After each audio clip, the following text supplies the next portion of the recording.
Welcome to Mr. Hutchings History, where the past comes alive. Let's dive into today's story. All right, let's jump right in. We're diving into a moment that shows just how powerful student activism can be. Oh, absolutely. We're talking about the 1968 East LA blowouts. Imagine this, over 10,000 students, high schoolers, walking out of class in protest. Yeah. This wasn't just kids skipping school. This was a turning point. Turning point for sure. For Mexican-American education, for their identity, for everything. You have to remember, this didn't just come out of nowhere. By the late 60s, Right. the LA school system, it was basically failing its Mexican-American students. Failing them how? Like, what were the specifics? Well, just think about it. Limited college prep courses, Right. pushing them towards vocational tracks instead, and a curriculum that practically pretended their history and culture didn't even exist. Wow. And this wasn't just about what was in the textbooks. This was about their futures. Yeah. Their entire futures being shaped by a system that didn't value them. So we're talking about lack of college prep, being pushed into vocational tracks instead. What else? What were some of those other issues that really drove those students to say, enough is enough? So many things. Imagine being a native Spanish speaker and being told English is the only language that matters in school. Oh, wow. That was the reality for a lot of these students. Bilingual education, forget it. And on top of that, Yeah. hardly any Mexican-American teachers or administrators, they rarely saw themselves represented. So basically the whole system was sending the message that they were invisible. Yeah. But then these massive walkouts happen, 10,000 students. Was this just a spontaneous eruption, or was there actual planning going on behind the scenes? Oh, there was organization for sure. Yeah. These walkouts were coordinated Okay. across 5 different high schools. Wow. And the students, they had a list of demands. They knew what they wanted. More college prep, bilingual and bicultural education. They wanted to learn about their own history. They wanted a curriculum that reflected their lives, their communities. I read somewhere that they even demanded having Mexican food in the cafeteria. Oh, absolutely. Sounds like a small thing, but was that symbolic in some way? Totally. If your own school doesn't even acknowledge your culture in something as basic as the food it serves, what does that tell you? These students, they were demanding respect, and that included seeing their culture valued. So you've got these huge walkouts happening, thousands of students in the streets.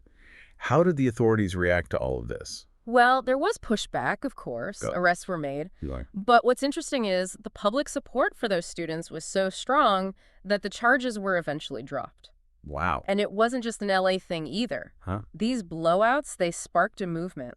All across the Southwest, you saw similar protests, similar demands. Big ripple effect. Exactly. Take Crystal City High School in Texas. Okay. Same thing. Protests, demands for change, all inspired by what happened in East LA. So this wasn't just a local event.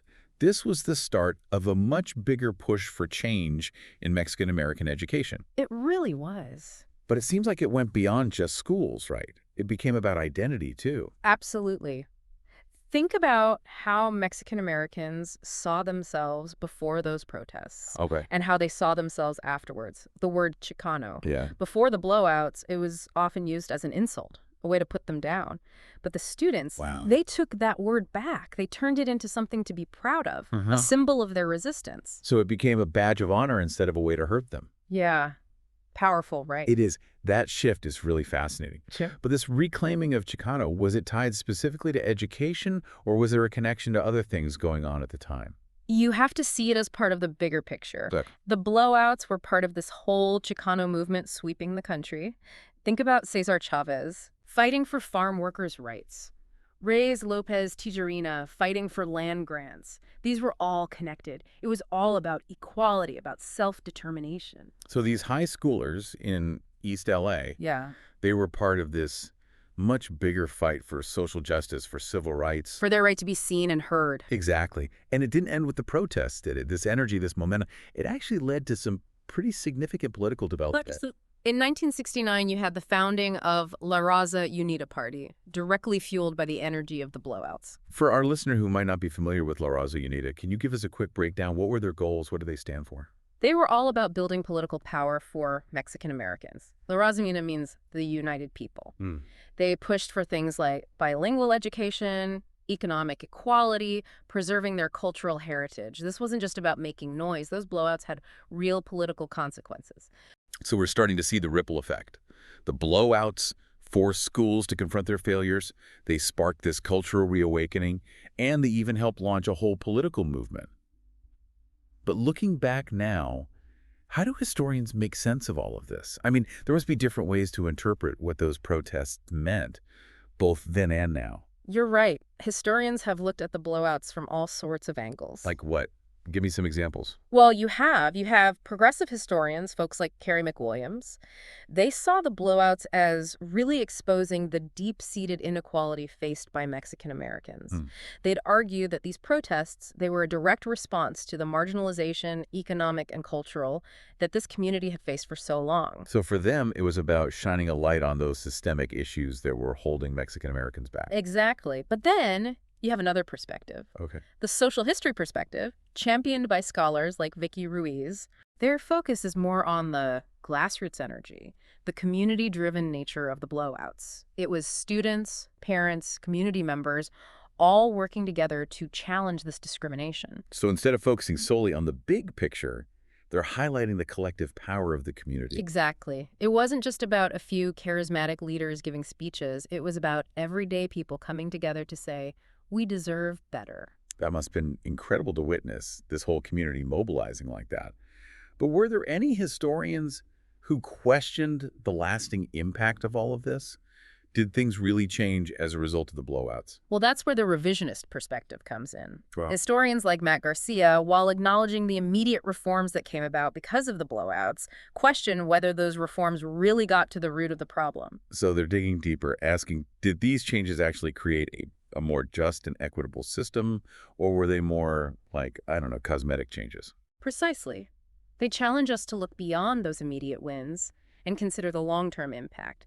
Did the blowouts really shift the balance of power, or did they just rearrange things a little bit? That's a crucial distinction. Yeah. And it reminds me that history is always being reinterpreted as new evidence comes to light, as new voices are heard. You're absolutely right. But there's another layer to this as well, right? A perspective that connects the blowouts to a global context. Right. Scholars like Juan Gonzalez look at the blowouts through a post-colonial lens, linking the struggles of Mexican Americans to the history of U.S. imperialism and systemic racism. Help me understand that connection. How do they see the blowouts fitting into that larger narrative? They argue that the experience of Mexican Americans, particularly in the Southwest, is directly tied to the legacy of colonialism. The exploitation, the oppression that colonized people have faced throughout history. The blowouts, in their view, were part of that larger struggle. It's fascinating how these protests, which started in a few high schools, can be connected to such a vast and complex history. But let's step back for a moment and think about how we learn about what happened during those protests. What kind of primary sources do we have? What gives us those firsthand accounts? We're fortunate to have a wealth of primary sources that offer these incredibly powerful glimpses into the blowouts. Like what? Well, you have the protest flyers and statements distributed by the students. They clearly articulate their demands, not just for practical changes like better classes, Right. but for the recognition and respect of their culture. I can only imagine what it must feel like to hold one of those flyers in your hands. It's incredible. To see that raw passion, those students demanding to be heard. Absolutely. And then you have the firsthand accounts from student leaders, people like Vicky Castro, who risked so much to organize and inspire their peers. Their stories give us such valuable insight into what motivated them, how they strategized, the challenges they faced. Yeah, I mean, think about the courage it must take for those young people to stand up and challenge a system that had been failing them for so long. Absolutely. But what about the media coverage at the time? How did newspapers and TV portray these protests? The media coverage is so revealing. You can see how the blowouts really challenge the prevailing stereotypes of Mexican-American students as passive or apathetic. Yeah. The images and stories coming out of those protests, they showed the world that these were young people full of passion, determination, a fierce commitment to fighting for their future. They were shattering those stereotypes with their actions, demanding to be seen and heard on their own terms. We've covered a lot of ground here. Right. The context, the demands, the different ways historians have interpreted the events. It's clear that the blowouts were a pivotal moment. But what about the legacy? Did things actually change because of those protests? The legacy of the 1968 blowouts is incredibly complex and multifaceted. On a concrete level, many schools did respond to the pressure.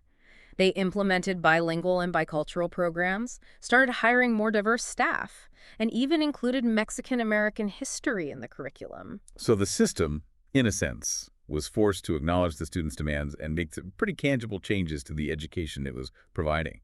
But I imagine the impacts went way beyond just policy changes, right? Absolutely. The blowouts had a profound impact on the power and the perception of youth activism. Yeah. They showed the world that student-led movements can force real change, and they inspired countless others to challenge the status quo, to demand a better future. It's incredibly empowering to see young people stand up for what they believe in and actually make a difference. But how far did that ripple effect reach? Did those changes really address the deeper inequalities that the protesters were fighting against? That's the question that lingers, isn't it? Yeah. While the blowouts were undoubtedly a turning point, the fight for true equality is far from over. Yeah, it makes you think. Progress isn't always this straight line, is it? Right. It's messy, it takes time, and it takes work. But even though those protests happened so long ago, it feels like they still matter today. They do. I think the blowouts remind us that young people, they've always been at the forefront of these movements for social change. And their courage back in '68, it should inspire all of us to keep pushing for a better world, even when it feels impossible. Like they lit this fire that we have to keep burning. Exactly. So as we wrap up our deep dive into the 1968 East LA blowouts, what's the one thing you really want our listeners to take away from all this? What's that thought you want them to keep thinking about? I think the big takeaway here is how complex social change really is. The blowouts, they achieved some amazing things. Yeah. But they also raise these really tough questions about what progress actually looks like. Like? How do we make sure that the changes we fight for aren't just symbolic? How do we get to the root of the problem? How do we create a future where every student, no matter who they are, has a real chance to succeed? Those are the questions I hope our listeners will keep wrestling with. Those are great questions. And they remind us that the 1968 East LA blowouts, they were a crucial moment in this fight for justice and equality. Absolutely. But that fight is far from over. It's up to all of us to learn from what happened back then, to keep pushing for a better world, and to make those hard-won victories a reality for everyone. Thanks for listening to Mr. Hutchings History. Keep exploring, and we'll see you next time.